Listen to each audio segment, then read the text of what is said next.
Last Another One is brought to you by Mad Marco Enterprises. Show idea, concept and design by Marco Liberati. Please enjoy the show. Cheers!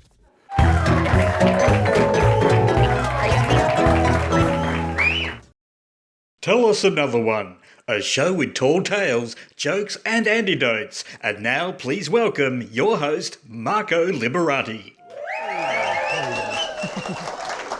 Alrighty, thank you guys. That was my voiceover guy. Round of applause for Greg Jackson in the audio phone booth. I don't know if you recognise that voice, but he was the guy that used to do the VHS piracy video warnings. Have you hired a video that's not quite right? Have you seen a joke show that's not quite right? Well, welcome, here it is. So my old granddad, he lived with us. He lived at home with us, and he was the most cantankerous old bastard you'd ever met in your entire life, this man. I'll tell you, he died 30 years ago at the age of 92, so as you can imagine, he was in both world wars. As a matter of fact, I think he probably started both world wars. I think it just started out with him with some German bloke in a pub in Paddington. It just got out of hand, you know. But on the 50th anniversary of the Second World War, Margaret Thatcher, in her intimate wisdom, she gave all the war pensioners a £50 bonus on their pension to celebrate the 50th anniversary of the end of the Second World War. And my granddad went mental. He said, they can shove it. I don't want it. He said, it's an insult. 7 years of hell and they want to give me 50 quid. He said, they can stick it up their arse. I don't want it. And so this guy came from Social Security, knocked on the door and he goes, Mr. North, you haven't claimed your £50. He said, you can shove it around, I don't want it. He said, you can stick it up your arse. And he goes, Mrs. Thatcher's been very generous. He went, oh, generous is she? He said, well, I'll tell you what she can do. I'll tell you what you can do. You can measure from the end of my dick to my testicles and you can pay me £1 an inch. And the guy goes, oh, this will be interesting. So he starts measuring and he goes, where's your testicles, Mr. North? He said, they're hanging on a barbed wire fence on Dunkirk Beach.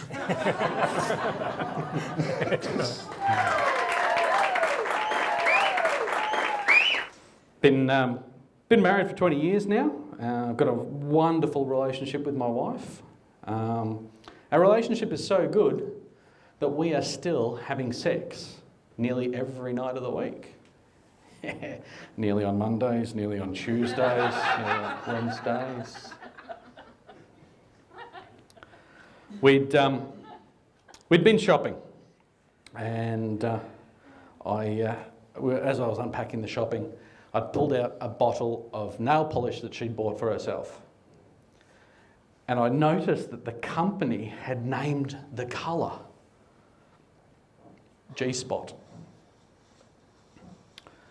I looked at my wife and I said, did you colour match this?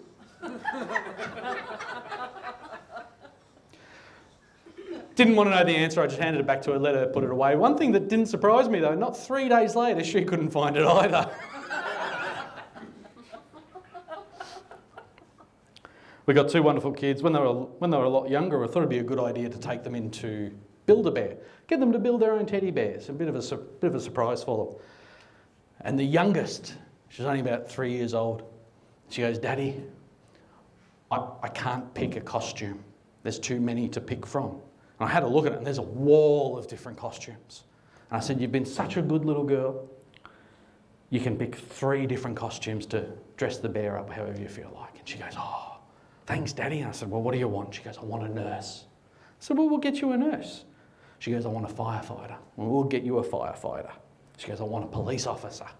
Well, we'll get you a police officer. It wasn't until I was halfway home that I realised that my daughter's teddy bear now works as a stripper.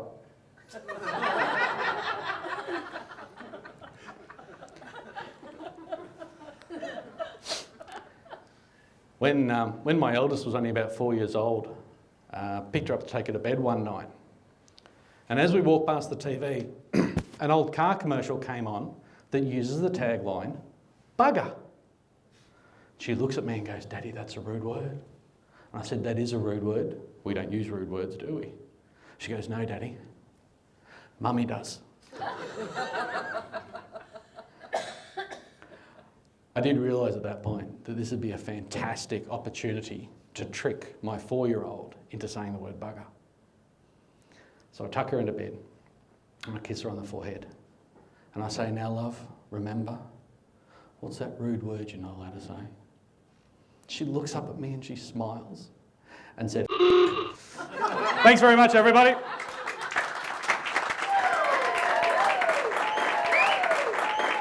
My favourite story of child abuse. I was one of my friends, he was like 8 years old, Singapore. He's hanging out in his kitchen. His dad rocks up behind him, just turns him around out of nowhere, just slaps him, pow! And the dad's like, "Oh, wrong son." By the way, not sorry, wrong son, just, oh, wrong son. Like he picked up the wrong drink. And then he went to go find the right son and slapped him twice for making him hit the wrong son. How good is that? I mean, there's a lot of therapy, but you know, it made 16 people laugh. I think it's worth it. My daughter did come to live with me recently too because she can't stand her mother, which is, you know, I do get a little bit emotional about that when I think about it because finally, after all this time, we got something in common. Yeah. Thank you. My ex-wife doesn't like that joke though. But it's funny, like a lot of young kids, my daughter suffers from a little bit of anxiety. So her psychologist suggested that we get her a pet to try and alleviate a little bit of anxiety. So we went to the pet store and I said, "Look, you choose whatever you like. It's up to you." Now I'm thinking therapy cat, you know, puppy dog. She ended up choosing this goanna. And it wasn't just your every run-of-the-mill, everyday sort of normal goanna. She ended up choosing this goanna. On the enclosure it had special breed gay goanna. And look, I'm not one to judge in this day and age, you know, you can be what you like and that's fine. But I was a little bit suspicious, but I didn't say anything. I said, "Look, you can take it if you want it," right? So she wanted it. But I did have to say something, so as soon as we got to the cashier, I said to him, I said, "Mate, listen, I know times are tough, but really, come on, gay goanna? Is it true? Is it a gay goanna?" And he's looked at me and he said, "Well, it's actually just a turtle that's come out of its shell." Yeah, proper jokes, ladies and gentlemen, that's what we're talking about right here. There's something invigorating about mowing your front nature strip on a sunny afternoon with your top off, right? You know, you see a lot of people doing it, the sun beating down on your back and chest, the wind blowing in your hair, you feel like you're at one with the lawnmower, get a little bit lost in the moment you do. It's very invigorating. I get it, I understand why lots of people do it, I just wish Mum knew how embarrassed the rest of us were. Fuck's sake, Mum, cover up, it's sun's out, get your guns out, not your bazookas. All right, that's it for me. Thank you very much, ladies and gentlemen. I'll be there in the race.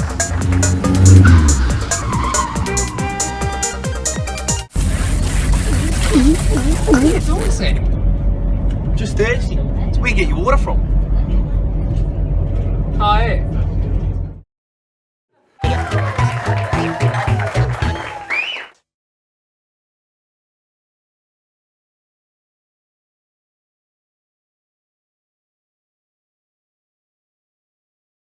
Tell us another one. A show with tall tales, jokes and antidotes.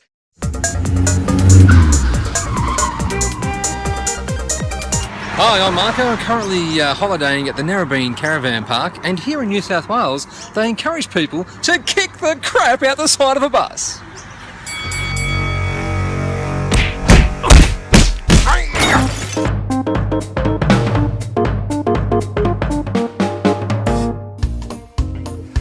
I packed a nice lunch for you both today.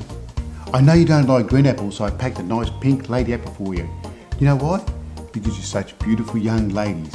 So come on, eat up, hurry up. We're going to be late for school. Hurry up, come on, eat up.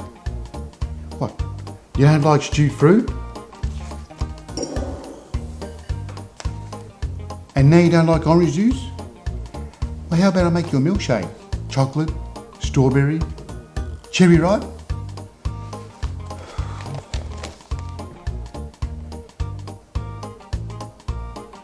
What's with the stone faces? Fine, then I won't say anything. We can both play a stupid game. Total silence. Let's see how you like it. And don't even think about me taking you to McDonald's. Seriously, Dad, you're playing with my dolls again? Grow up. You're such a loser. Are we still going to McDonald's today? Keep practicing. How about I take you to Hungry Jack's?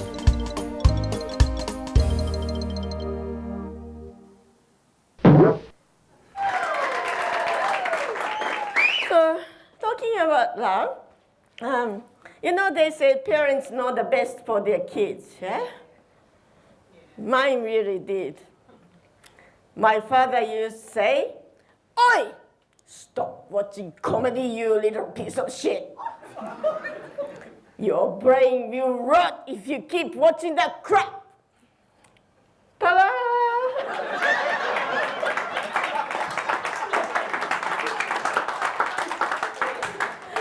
Yeah, it's the reverse psychology, you see. Good on your dad. But I'm not really sure if he's alive or dead, but just in case he's watching over. But f*** it. Take this motherfucker. Yeah. He was a real scumbag, you see. So now, ladies and gentlemen, please make welcome to the stage. We have another local Melbourne comedian doing our next segment, which is Dad Jokes. So please welcome to the stage, Paul Sharplin. Come on now. Got a new bloke at work. Keeps taking days off. Has heaps and heaps of days off. He has so many days off I had to give him a new nickname. He's basically never there. I call him Dad.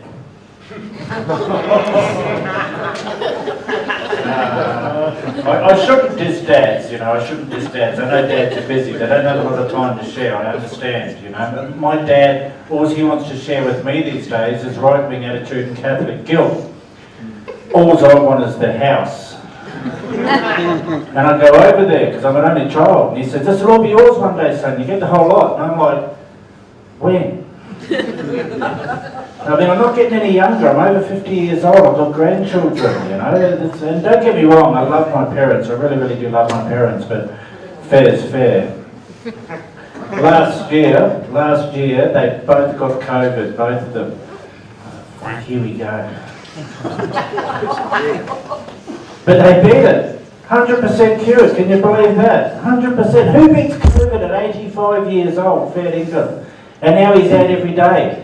He's going to the markets, he's playing golf. He bought a new cat.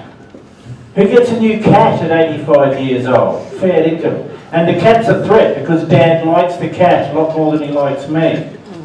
I was over there the other week visiting. He was showing me this beautiful little lady's watch that he picked up at the markets. And my dad collects watches. He's got a beautiful watch collection. Loves his watches. I love his watches. I want his watches. And I said, "Check that, that's beautiful." He said, "It is, check it out." Mate, it's a great little collar for the cat. And clipped it onto the cat. And here's this furry little smug smirking at me with a gold watch around its neck. And then Dad says, "Look, Paul, your brother's got a new Rolex." And that'll do me, fair income. I just hope that hitman I hired will do the cat for free. Anyway. So that's me done. Thank you guys. Hope you have a lovely evening. Now it's time for our special guest local Melbourne comedian to come up and do some dad jokes for us. So please welcome to the stage, Justin Mclean. Ladies and gentlemen, round of applause for Marco. I've been brought up here to talk about dad jokes. Man, I've got to tell you, I don't really know any dad jokes. I am a dad though. Who else is a dad here? All you guys who are dads, give us a hoy. Come on, hoy. Yeah, you sound fucking exhausted, don't you? Yeah, it's been tough over the time with the COVID and all that sort of stuff and the lockdown. Who enjoyed the lockdown? Me. Yeah, there you go. See, there are people who enjoyed the lockdown. I've got to tell you, my kids are teenagers now. I enjoyed the lockdown because my teenagers couldn't go anywhere, right? And best of all, I didn't have to stay sober and drive them everywhere. It was awesome. Yeah, you're laughing. You know what I'm talking about here. Who's got teenagers? Yeah. Yeah, right, you know what I'm talking about. I reckon what we should do is every year. Now, I know there's a lot of people who say that they had a really hard time during COVID. It was really hard for their mental health during lockdown, right? But I still reckon that every year we should have a COVID Memorial Week, right? We'll tell them it's for the people who suffered, but really it's just for all us parents who've got teenagers who can just sit at home and do fuck all for a week, Yeah? You think that's good? Yeah, I do too. Look, I love being a dad. As I said, I've got 3 kids, and all you dads here, look, it doesn't matter how old your kids are, right? You never forget that very first moment when you held those DNA test results in your hand. Do you? Eh? It's a beautiful time. It's a beautiful time. And little kids are awesome. I can't get over how quickly they learn all sorts of complicated stuff when their favourite spectator sport is watching Daddy on the dunny. Any of you ever had a 3-year-old in your house, you know what I'm talking about, you know? Like my 3-year-old, he used to hand me the toilet paper, right? So he wasn't just a spectator anymore, he was me caddy. Yeah, he'd be like, oh, you're going to need 6 sheets for this one, Daddy. Oh. Little kids are gorgeous, but I mean, yeah, now of course I've got teenagers, and and it's all different. And of course, it's a bit scary being a dad, isn't it? I mean, there's lots of stuff to be scared of. I mean, I'm scared that if I'm not a good dad, that my son is going to grow into one of those weird kids that we all had at primary school. You all remember that one weird kid who only had an imaginary friend to play with? Remember that kid? Yeah, I used to feel really sorry for the one at my school. Because, well, I was popular. Shut up! I was. That's not the punchline. No, I was popular when I was at school. I had heaps of imaginary friends. I did, and of course, you know, my daughters. I'm scared that if I'm a shit dad for my daughters, right? When they grow up, they're going to punish me by marrying a cockhead. Yeah, because their mum says that's what she did to punish her dad.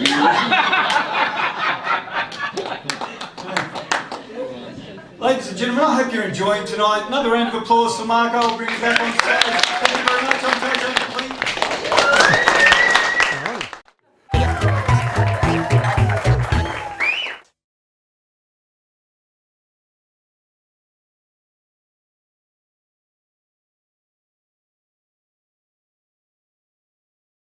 Tell us another one.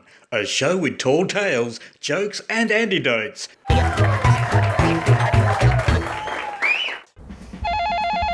Come on, pick up the phone. Hello, call before you dig. Trent speaking. Yeah, hello. I'm going to dig a little veggie patch in the backyard, and someone telling me I have to call you before I dig. Correct. What's the address there, please, and your name? Yes. My name is Giuseppe Rizzo, and this is number 12 Gipotalia Avenue in Brunswick, and I want to dig right across to the back of the fence. Look, I'm just checking there. Yes, sir, should be fine as long as there's no easement. I'm sorry, what do you say? Easement?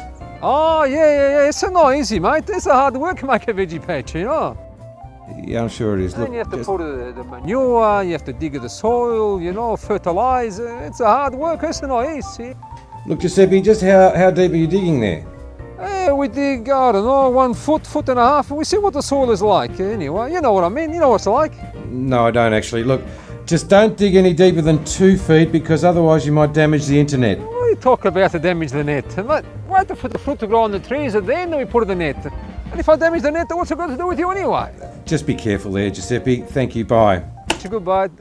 Very nice, have a good day. Same to you. These young kids, what do they know about hard work anyway, huh? Sit in the bloody computer all day in the little air-conditioned office. I got no idea. Oh! What's happening here? Dad! What have you done? The internet stopped working! Guts of the internet. Huh? What's this? Hello? Yes, hello, this is the internet company. Is there a Giuseppe there, please? I'm sorry, I think you got the wrong number.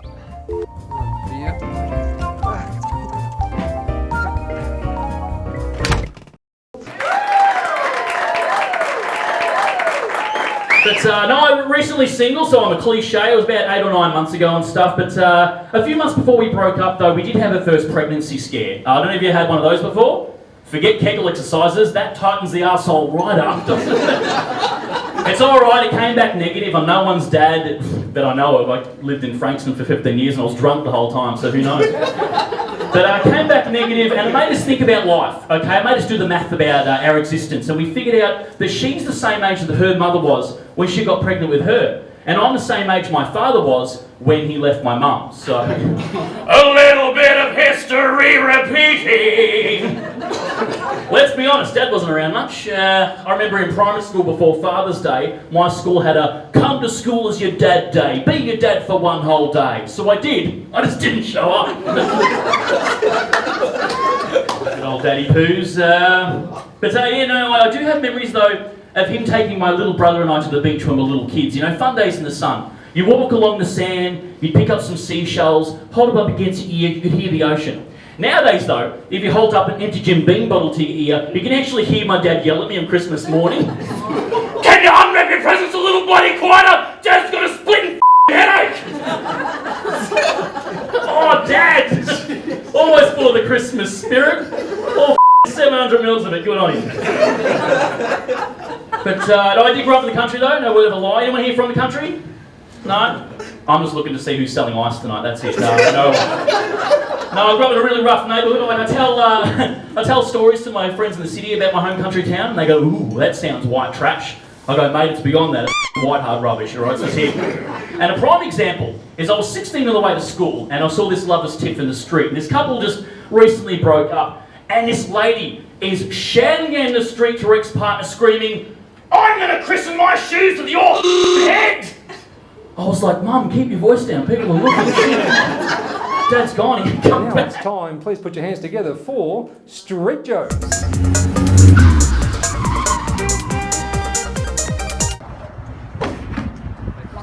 You okay? Yeah, I planned that one. Now, how do you outdo that joke? By overacting. You alright? Yeah, no, I planned that one. Tell you the truth. Of course you do. Yeah, cool. All right, so I do have some good news for everybody today that they've just released a new version of female Viagra. So that's exciting, but apparently men are spending $800 on this for their wives and girlfriends. I'm like, guys, save your money. Just take the bloody bins out.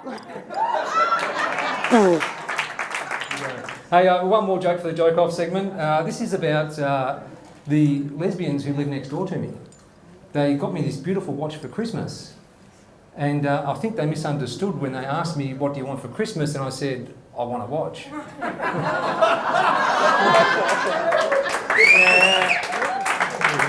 Oh dear, not on my watch. Oh. Hey, Round of applause for Dan, our AV guy. Hey. Round of applause for yourselves, thank you guys.